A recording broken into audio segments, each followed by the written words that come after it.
So hello and welcome to another Raggy's video. So today we're going to be a pub review and we're going to talk about Charlie's Bar over in Melton Mowbray.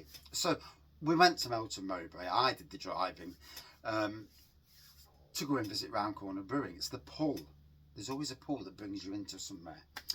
Anyway, we're sat there, we're drinking away, and our friend with the happy drinkers, and Andy, his friend, who he knew from, I think, John Stevens in West Bridgeford, I think it was anyway, or one of them anyway, came in, and him and his good lady, and they joined up with us, and so then says, oh, I'll go into the village or town, whatever it is, and go and get some pork pies for starters.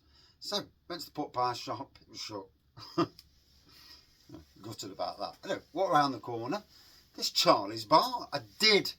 When I was searching for craft and cask beer bars, it did come up, so I did know about it, but I thought, you know, sometimes it's not always possible, even though you want to visit somewhere, often you can't find it, because I'm crap with doing the old maps on Google. Yeah, absolutely woeful. Always get the settings wrong. But anyway, walked in, it's still got the sign up, the big sign up, that says something, retailer or something. But anyway, below that says Charlie's Bar, two big windows, one with a load of craft beers, and I can't remember what was in the other one there. Anyway, walks in, to the right is the bar, it's all keg, so there was Siren Craft, an 8% stout, North Brewing Company, 6.5% or 6% craft beer from them. There were two from Pier Brewing Company, never heard of them. So the Rocherville Red was the one I went for because obviously driving. So I would have, if I'd have bought me bottles like I should have done, I'd have had the other one to bring home. But hey, you can't win them all.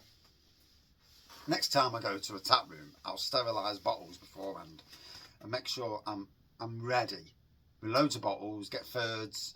You know, as long as I can do the review at home, I'm all good. But anyway, I didn't. So there was also Round Corner Brewing on the bar. I think there was a lager and there may have been a stout. I think there was a stout. I think the social club was on the bar. There was a couple of others that I didn't really take much notice of. I'm sure they had some whiskies and stuff behind. There was a big craft beer fridge there with a multitude of cans and ciders and stuff in there. Big dog board on the wall, pictures of dogs, or there was a cat on there, I know. Anyway, that's the bar area. We sat in more so the lounge area. Walked around the corner, I spotted a radiator, so me being a bit nesh. Might work outside, but I still get cold. I sat there, and obviously did a review while I was there, as I always do. I was going to review the wife's, but because I didn't have the pump clip. And also because it's 8% and I was driving, I, didn't. We sat there, we had a good natter in there. I mean, some of them had two beers, I stuck to one and took my time drinking it solely because driving. While we were there, lots of decorations around the room, very interesting room, nicely laid out, it's not a bland. You get some micropubs where they don't put no effort in, and this has got lots of things to look at while you're there. There's a lovely little dog board behind me of dogs that needed rehoming. That struck a chord being a dog owner. Beer was nice, all on keg, so I can understand why keg. If you're open and it's quiet, keg's going to last a little longer than cask. Cask has only got a certain date, and then you're struggling. And you've got to chuck it away, and you can understand. I do understand why places don't have cask on sometimes. The only thing I'd say to that is, if I was talking directly to Charlie's Bar,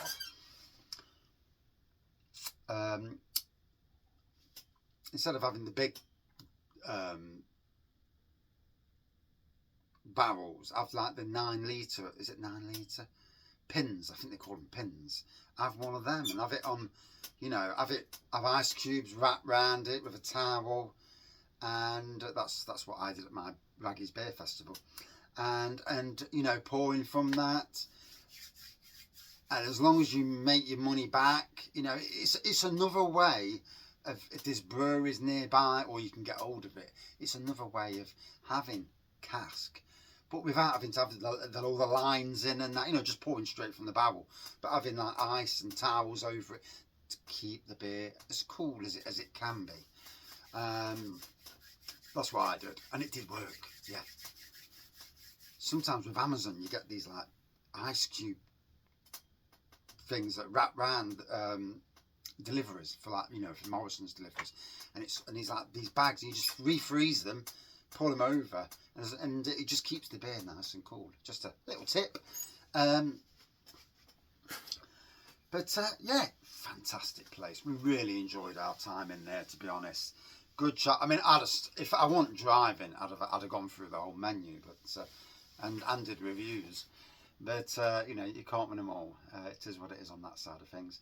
But yeah, so if you're going to Melton Mowbray for the pull, which is Round Corner Brewing, get yourself into the village town, Melton Mowbray itself, and obviously get yourself some pork pies and go and treat yourself to some keg beer from this place. Lovely people, but the people we spoke to were lovely. A couple of regulars, we were chatting to them. Well, I wasn't, but the rest of them were. And then there was a lady and a gentleman with a cocker spaniel, chatting to them, and my wife, and because my wife's, we are dog owners, went over and they were stroking the dog, and the dog came over actually for a stroke, so yeah, bless. Lady brought a dog bowl over, so dog friendly place as well. I'm not sure if it's child friendly or not, I didn't really look at that. No one came in with children while we were there, so not sure on that side of things. I assume in a little place like that it probably would be. But yeah, a must visit location if you're in Melton Mowbray. Thank you for watching. See you soon. Cheers all.